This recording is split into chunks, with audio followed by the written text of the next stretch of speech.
안녕하십니까. 이동석 의원 소개로 오늘 민주화운동가 장기표 선생님의 기자회견이 있겠습니다. 문재인의 대선을 극복하고 좋은 대통령을 뽑읍시다. 출마 선언을 이미 2월 9일 광주시의회 브리핑룸에서 하셨지만 오늘 출마 선언 후 문재인 불가론을 결집하는 원탑 회의를 제안하시는 사법인 신문명 정책연구원의 장기표 대표님의 기자회견이 있겠습니다. 경청 부탁드리겠습니다. 감사합니다. 네, 기자 여러분, 오늘 국민을 향해서 제 정치적인 뜻을 말씀드릴 수 있는 기회를 갖게 돼서 대단히 기쁩니다. 그럼 준비된 회견문을 낭독하겠습니다. 문재인 대세론을 극복하고 좋은 대통령을 뽑읍시다. 국내외 정세가 대단히 엄중합니다. 국내적으로는 경제 침체와 사회 갈등으로 국민적 불안이 팽배해 있고, 한반도 주변 국제 정세로는 언제 어디서 어떤 대격돌이 일어날지 알기 어려운 불안한 상황입니다. 한마디로 총체적 위기에 총체적 불안이 엄습해 있는 상황입니다. 그래서 국정 운영이 정상적으로 이루어지더라도 잘 대처하기가 어려운 터에 박근혜 최순실 게이트로 국정 운영이 마비되다시피 해 있으니 국민의 불안은 더 클 수밖에 없습니다. 박근혜 대통령의 퇴진을 요구하는 촛불 집회에서 국민의 가슴에 가장 강하게 와닿은 구호가 "이게 나라냐?"라는 국민적 탄식인데, 이것은 오늘의 암담한 현실을 가장 극명하게 보여주고 있다 할 것입니다. 이런 상황에서 박근혜 대통령에 대한 탄핵 찬반 세력이 격돌하고 있어 어떤 결과가 나오든 나라는 더 어려워질 것으로 예측되고 있습니다. 어떻게 해야 이런 위기 상황을 극복하고 오히려 이 위기를 전화위복의 기회로 삼을 수 있겠습니까? 결국 좋은 대통령을 뽑아야 합니다. 적폐청산, 헌법 개정 등 다양한 주장들이 있으나 가장 중요한 것은 새로운 비전과 정책으로 국민에게 희망과 활력을 불러일으킬 좋은 대통령을 뽑는 것이 가장 중요합니다. 그런데 지금 언론에 보도되는 대선 판세로는 좋은 대통령을 뽑을 가능성이 거의 없습니다.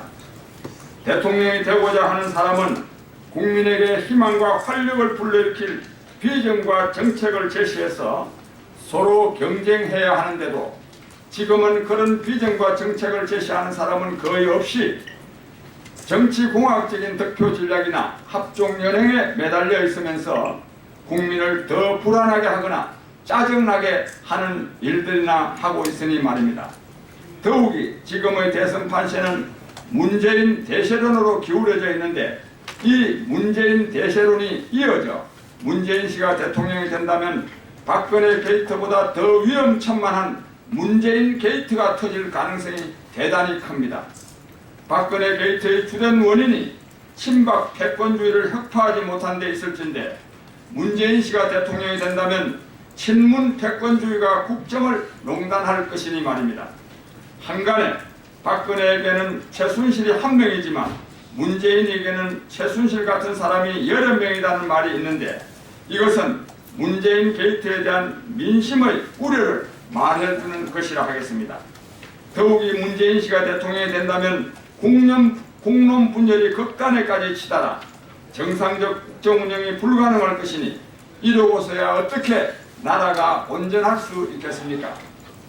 그래서 문재인 씨는 결단코 대통령이 되어서는 안 됩니다. 문재인 씨는 대통령이 되지 말아야 하는 것은 물론 대통령 후보도 되지 말아야 하고 정부에서 퇴출되어야 마땅합니다. 문재인 씨의 정치 경력으로 보더라도 그러하고 그의 품성으로 보더라도 그러합니다. 이를 좀 더 구체적으로 말씀드림으로써 문재인 대세론이 왜 허구이며 문재인 불가론이 왜 정당한지를 말씀드리고자 합니다. 먼저 문재인 씨의 정치 경력을 보고자 합니다. 문재인 씨의 정치 경력은 다음 네 가지입니다. 노무현 정권의 왕실세이자 민정수석 비서관이었고 국회의원을 4년 한 것과 더불어민주당 당대표를 지낸 것입니다. 그런데 이 네 가지 경력 모두 대통령은커녕 대통령 후보도 되지 말아야 하는 경력으로 정계에서 퇴출되어야 마땅한 경력입니다. 그 이유는 이렇습니다. 우선 노무현 정권은 실패한 정권입니다. 실패한 정권의 왕실세였던 사람이 차기 대통령이 되어서 국정을 잘 운영할 것이라고 기대할 수는 없습니다. 그런데 이들은 노무현 정권이 끝난 후 패족을 자처하며 정계를 떠났던 사람들인데 노무현 대통령 자살에 대한 국민적 동정심에 기대어 정계에 복귀한 사람들입니다. 이런 사람이 대통령 후보가 되고 대통령이 된다는 것은 말이 안 됩니다. 어떤 이유로 자살했건 전직 대통령의 자살은 안타깝기는 하나 옳지 못한 일인데 그 옳지 못한 일에 기대어 정치적으로 부활하는 것은 속아 웃을 일로 이것이 용납되어서는 안 됩니다. 이 점과 관련해서 국민 여러분께서도 깊은 성찰이 있기를 바랍니다. 다음으로 문재인 씨는 노무현 정권 시절 대통령 친인척의 부정부패를 막는 자리인 청와대 민정수석 비서관이었는데 대통령 친인척의 부정부패를 막지 못해 노 대통령으로 하여금 자살에 이르게 한 당사자입니다. 박근혜 최순실 게이트가 무엇입니까? 국정농단이기도 하지만 그 발단은 대통령 친인척의 부정부패입니다. 대통령 친인척의 부정부패로 나라가 망할 수도 있는 지금 대통령 친인척의 부정부패를 막지 못해 전직 대통령으로 하여금 자살에까지 이르게 한 사람을 대통령으로 뽑는다면 이것은 박근혜 최순실 게이트에서 아무런 교훈도 얻지 못하는 부끄러운 일입니다. 그리고 문재인 씨는 국회의원 4년을 지냈으나 아무런 성과를 내지 못했습니다. 오히려 대통령 후보가 되고서도 국회의원직을 그대로 유지함으로써 그가 얼마나 용렬한 사람인가를 보여주었을 뿐입니다. 그리고 그는 더불어민주당의 대표직을 오래 유지했는데 그가 대표로 있는 동안 여러 차례의 보궐선거에서 연전연패했습니다. 심지어 26대 0으로 완패한 일도 있으니 더 말해 무엇하겠습니까? 상황이 이러다 보니 당 내외에서 문재인 대표의 사퇴를 요구하는 사람들이 많았으나 그는 끝까지 사퇴를 거부했습니다. 안철수 의원이 문 대표에게 문 대표가 사퇴하지 않으면 내가 탈당한다고 여러 차례 경고했으나 문 대표가 끝내 사퇴하지 않자 마침내 탈당했습니다. 그 뒤를 이어 다수 의원들이 탈당하여 국민의당이 창당됨으로써 야권이 분열되기에 이르렀습니다. 그러니 그는 제1야당을 망가뜨린 원흉이자 야권 분열의 장본인입니다. 이런 사람이 대통령이 되어서야 어떻게 국정 운영을 잘할 수 있겠습니까? 그런데 얼마 전에는 이런 말을 하기까지 했습니다. 야권 통합을 반대하면 역사에 죄를 짓는 일이라고 말입니다. 야권을 분열시킨 장본인이 어떻게 이런 말을 할 수 있습니까? 이 정도면 후암무치를 넘어 적반하장의 극치가 아닐 수 없습니다. 그래서 지난 총선 직전 박근혜 대통령이 이한구씨를 앞세워 새누리당을 완전히 만신창이로 만들지 않았다면 새누리당이 오히려 180석을 넘어 200석까지 차지할 것으로 보였습니다. 이런 예상이 나오도록 더불어민주당을 망가뜨린 사람이 바로 문재인 대표였습니다. 이런 사람이 어떻게 야권의 대통령 후보가 될 수 있겠습니까? 그나마 더불어민주당이 상당수 의석을 차지하게 된 것은 김종인 씨 덕분이었습니다. 이처럼 제1야당을 망가뜨려 새누리당에게 엄청난 의석을 안겨줄 뻔했던 사람이 선거가 끝나고서 다시 대통령 후보로 나서서 문재인 대세론을 형성하고 있는 것은 한국 정치의 저급성을 드러내는 단적인 예일 뿐입니다. 국민 여러분, 그럼에도 불구하고 문재인 씨가 축출되기는커녕 더불어민주당의 대통령 후보가 될 가능성이 대단히 높은데 이렇게 된 것은 더불어민주당이 친노 패권주의, 곧 친문 패권주의가 지배하는 정당이기 때문입니다. 친박 패권주의에서 나온 박근혜 최순실 게이트로 엄청난 혼란과 위기를 겪고 있는 지금 친문 패권주의로 더불어민주당을 지배하고 있는 문재인 씨가 대통령이 된다면 문재인 게이트가 터져 나올 것은 너무나 분명합니다. 이것이 충분히 예견됨에도 불구하고 이를 용납한다면 그 책임은 국민에게 있을 수밖에 없고 특히 정치인의 책임이 클 수밖에 없습니다. 이런 점에서 오늘 이 나라의 정치인들이 문재인 대세론을 꺾지 못한다면 정계를 떠나는 것이 옳습니다. 저 장기표는 문재인 대세론을 반드시 꺾어야 말 것을 분명하게 밝혀주는 바입니다. 다음으로 문재인 씨의 품성을 봅시다. 우선 문재인 씨는 정직하지 못합니다. 송민순 전 장관의 회고록이 출간되고서 유엔의 북한 인권 결의안에 대한 찬반 결정과 관련하여 문재인 당시 청와대 비서실장이 북한에 문의해보자는 말을 했다고 해서 문제가 된 일이 있습니다. 이때 그는 생각이 안 난다고 말했습니다. 이런 중대 문제가 생각이 안 난다면 이것은 북한에 문의한 것보다 더 큰 잘못이기에 생각이 안 날 수 없는 문제입니다. 결국 그의 이러한 발언은 정직하지 못한 데서 나온 발언이 아닐 수가 없습니다.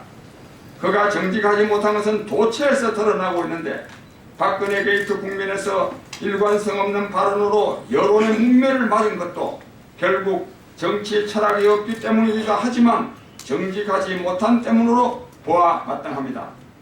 다음으로 지적될 부분은 문재인 씨는 책임감이라고는 손톱만큼도 없는 사람입니다.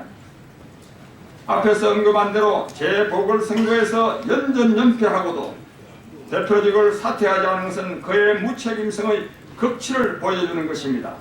그리고 지난 총선에서 그는 호남의 지지를 받지 못하면 대통령 후보로 나서지 않는 것은 물론 정계에서 은퇴하겠다고 말했으나 호남에서 참패를 넘어 완패했지만 전혀 이 말을 지키지 않았습니다.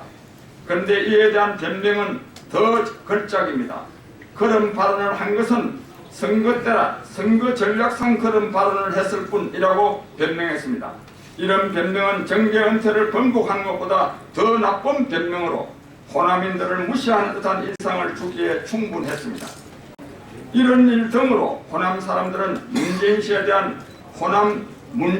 대해 호남 차별주의 내지 호남 무시와 호남 기만으로 규정하고 그를 크게 거부하고 있는 상황입니다.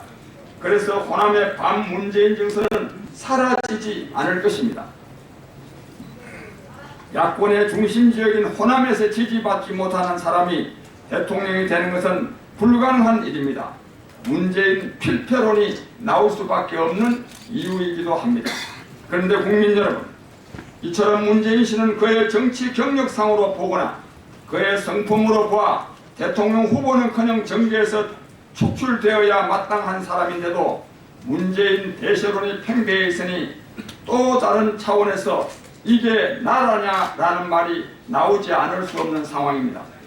그런데 더 가관인 것은 문재인 씨가 스스로 털어도 먼지가 안 나는 사람이라고 주장하는가 하면 이미 검증이 끝난 사람이라고 주장하고 있다는 사실입니다. 그가 과연 이런 말을 할 자격이 있습니까? 오히려 뻔뻔스러움과 무책임의 극치를 보여주는 것이 아닙니까? 박근혜 대통령의 경우 국정문란과 국정농단도 크나큰 잘못이지만 이보다 더 큰 잘못은 내가 잘못한 것이 무엇이 있나고 주장하는 그 뻔뻔스러움입니다. 또 탄핵재판에서 이겨 권력을 유지하려고 드는 그 후안무치한 태도입니다. 문재인 씨도 이에 못지않게 뻔뻔스럽고 후안무치하니 더 무엇을 말할 필요가 있겠습니까? 국민 여러분, 문재인 대세론이 우리 사회에 팽배해 있는 것은 국가적 비극이고 국민적 수치입니다. 그래서 문재인 대세론과 관련하여 다음과 같은 경고의 말씀을 드리고자 합니다. 첫째, 국민에게 고합니다. 실패한 정권의 왕실세, 권력형 부정부패를 막지 못한 사람, 야권 분열로 정권 개최가 불가능하도록 할 뻔한 사람, 그리고 무엇보다 정직하지도 책임감도 없는 사람, 아니 무책임과 뻔뻔스러움의 극치인 사람, 이런 사람이 문재인 대세론을 형성하도록 내버려 두어서는 안 됩니다. 그에 대한 어떠한 지지도 있어서는 안 됩니다. 둘째, 더불어민주당의 민주화운동가 출신들에게 고합니다. 여러분은 민주화운동을 왜 했습니까? 패권주의는 독재의 다른 이름일 뿐입니다. 앞에서 지적했듯이 더불어민주당이 친노 패권주의 내지 친문 패권주의에 의해 지배되지 않는다면 문재인 씨가 더불어민주당의 가장 유력한 대선 주자가 되는 일은 없었을 것입니다. 따라서 여러분들의 민주화운동 경력을 자랑스럽게 생각한다면 문재인 씨를 유력한 대선 주자에서 끌어내리든가, 그럴 수 없다면 차라리 탈당하기 바랍니다. 이것도 저것도 할 수 없다면 더불어민주당이 해체되게 해야 합니다. 셋째, 문재인 캠프에 들어가 있는 지식인들에게 고합니다. 대통령이 될 자격이라고는 손톱만큼도 없는 사람이고 오직 친노 패권주의에 기대어 대세론을 형성하고 있는 사람에게 무엇을 기대할 것이 있어 그를 대통령으로 만드는 데 기여하고 있습니까? 즉각 사퇴하기 바랍니다. 저의 이러한 충고에도 불구하고 문재인 씨를 돕는 일을 하고자 한다면 단 한 가지라도 대통령감으로서 하다못해 정치인으로서 문재인 씨의 장점을 말해 보시기 바랍니다. 넷째, 언론인들에게 고합니다. 언론인은 단순히 한 직종의 직업이 아닙니다. 언론사는 사기업이 아니라 제4의 헌법기관입니다. 대한민국이 민주공화국 곧 민주주의 국가이기 위해서는 언론의 자유가 보장되어야 하고, 그래서 헌법은 모든 국민은 언론의 자유를 가진다고 규정하고 있기 때문입니다. 그런데 언론의 자유는 국민 개개인에 의해 행사되는 것보다 언론기관 내지 언론인에 의해 행사되는 것이 더 중요합니다. 따라서 언론인은 국민의 의사를 대변하는 책무를 지고 있고, 이런 점에서 언론인은 국무원 곧 국민의 의사를 대변하는 임무를 띤 준공직자라고 할 수 있습니다. 그런데 지금 언론 내지 언론인이 국민의 의사를 대변하는 국무원 역할을 제대로 하고 있습니까? 국민은 지금 살기 힘들어 죽겠는데 이에 대해서는 관심이 먼 정치인들의 허접한 이야기나 보도하며 정치인들 대변인 노릇이나 하고 있으니 말입니다. 대선 주자들의 동정이 매일같이 대서특필되고 있는데 국민에게 희망과 활력을 불러일으킬 만한 기사가 얼마나 되겠습니까? 오히려 국민을 실망시키고 더 괴롭게 하면서 국민 갈등이나 조장하고 있지는 않습니까? 물론 그 근본적인 책임은 이런 행태만을 반복하고 있는 정치인들에게 있지만, 이를 무비판적으로 보도하고 있는 언론인들에게도 상당한 책임이 있습니다. 무엇보다 문재인 대세론에 기대어 아무런 거부감이나 의구심조차 없이 그것을 앞다투어 보도하는 것은 대단히 잘못된 태도입니다. 언론은 사실 보도의 기능도 있지만 국민 계도의 기능도 있을진데, 문재인 대세론으로 문재인 씨 같은 사람 무자격자를 대통령으로 만드는 데 기여하는 일이 없기를 간절히 바랍니다. 다섯째, 정치권에 고합니다. 문재인 씨 같은 사람이 대선 후보로서 대세론을 형성하고 있는데 이에 대해서 정치권은 공동의 책임을 느껴야 합니다. 문재인 대세론이 사라지도록 최선의 노력을 다해야 하면 물론 만에 하나 문재인 씨가 대통령이 되는 것은 기필코 막아야 합니다. 문재인 씨가 대통령이 된다면 그렇지 않아도 위기에 처한 나라가 결단날 가능성이 대단히 크기 때문입니다. 그래서 가까운 시일 안에 문재인 불가론에 동의하는 분들이 모여 논의할 원탁회의를 정치권에 강력히 제안합니다. 존경하는 국민 여러분, 저 장기표는 50여년 동안 국민 모두가 참된 의미의 자유와 평화와 복지가 보장된 가운데 자아실현의 보람과 기쁨을 누리며 행복하게 살 수 있는 나라를 건설하기 위해 노력해 왔습니다. 산업의 정보화, 곧 자동화와 신제품 개발에 따른 생산력의 비약적인 발전과 정보통신수단의 혁명적 발달로 이러한 나라가 건설될 수 있게 되었습니다. 그러나 이에 잘 대처하지 못하면 대량 실업과 소득 단극화가 구조화된 가운데 인간성마저 상실해서 인생은 파탄하고 사회는 붕괴하는 대재앙을 맞을 수도 있습니다. 이런 문제의식에서 저는 국민 모두의 꿈인 자신의 삶을 살 수 있게 할 이념과 정책으로서 민주시장주의와 신문명 정책을 정립해 두고 있습니다. 제가 선 신문명 국가비전, 한국경제 이래야 산다, 문명의 전환 새로운 비전 등에 특히 지난해 연말에 출간한 불안 없는 나라, 살맛 나는 국민의 그 내용이 자세히 설명되어 있습니다. 이런 점에서 저는 대선 주자들 가운데 그 누구보다 앞서 제4차 산업혁명에까지 이를 정보 문명 시대에 맞는 이념과 정책 및 이에 입각한 국가 운영 방안을 마련해 두고 있었던 것입니다. 국민 여러분의 깊은 이해와 성원이 있기를 바랍니다. 국민 여러분, 이번 대통령 선거는 너무나 중차대한 선거입니다. 촛불 집회를 통해 표출된 국민의 요구는 결국 좋은 대통령을 뽑을 때만 관철될 수 있습니다. 그리고 태극기 집회의 경우 많은 문제가 있기는 하지만 그 나름의 애국심에 기초한 주장들을 펴고 있을진데 이 주장들도 결국 좋은 대통령을 뽑을 때만 수렴될 수 있습니다. 그러면 국민 여러분, 어떤 사람을 대통령으로 뽑아야 좋은 대통령이 될 수 있겠습니까? 이와 관련해 저는 다음 세 가지 기준에 합당해야 좋은 대통령이 될 수 있다고 생각합니다. 첫째, 오늘의 시대 정신이라 할 국민화합과 민생복지, 민족 통일을 이룰 비전을 제시하고 이 비전을 구현할 구체적 정책 대안을 제시하는 사람이어야 합니다. 둘째, 도덕성을 갖춘 사람이어야 합니다. 정직하고 정의로우며 책임질 줄 아는 사람을 대통령으로 뽑아야 합니다. 셋째, 나라와 국민을 위해 헌신해온 인생 경력을 가진 사람이라야 합니다. 나라와 국민을 위해 헌신해온 인생 경력이 뒷받침되지 않은 어떠한 주장도 대국민 사기극으로 끝날 수 있기 때문입니다. 끝으로 한 가지 더 첨언한다면 무능하고 부패한 기성 정치권이 아닌 정치 아웃사이드에서 새로운 대통령이 나와야 합니다. 국민 여러분, 저 장기표는 부족한 대로나마 위와 같은 조건을 갖추고 있다고 감히 자부합니다. 저 장기표가 문재인 대세론을 끊고 대한민국 제19대 대통령이 될 수 있도록 열렬히 성원해 주실 것을 간곡히 호소드립니다. 여러분 감사합니다. 여러분 경청해 주셔서 감사합니다. 50여 년 동안 국가 발전에 대한 비전을 준비하신 우리 장기표 선생님, 민주화 운동가로서는 최장기 복역자이시기도 합니다. 이 시간에 이제 지난 2월 9일 날 광주광역시 시민들께서 장기표 선생 대선 후보 추대위원회를 구성하셨습니다.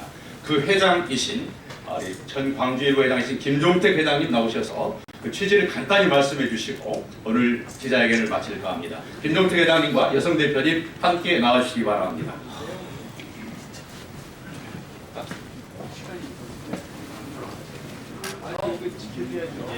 다음 사람 따면 간단히 마시고 20분까지 하기로 했잖아. 나라가 굉장히 불안하고 어려운 속에서 대선을 맡고 있습니다.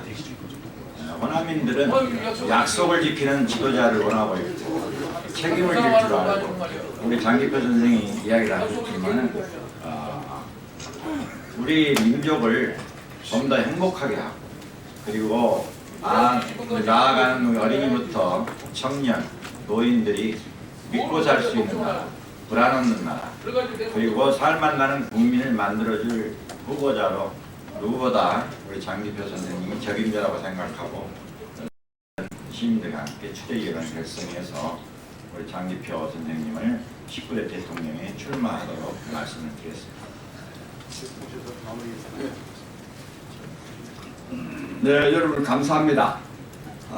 제가 이 회견문에서 자세히 밝힌 대로 이번 대통령 선거는 대단히 중요합니다.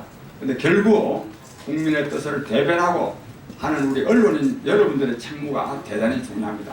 여러분의 많은 성원을 기대합니다. 감사합니다.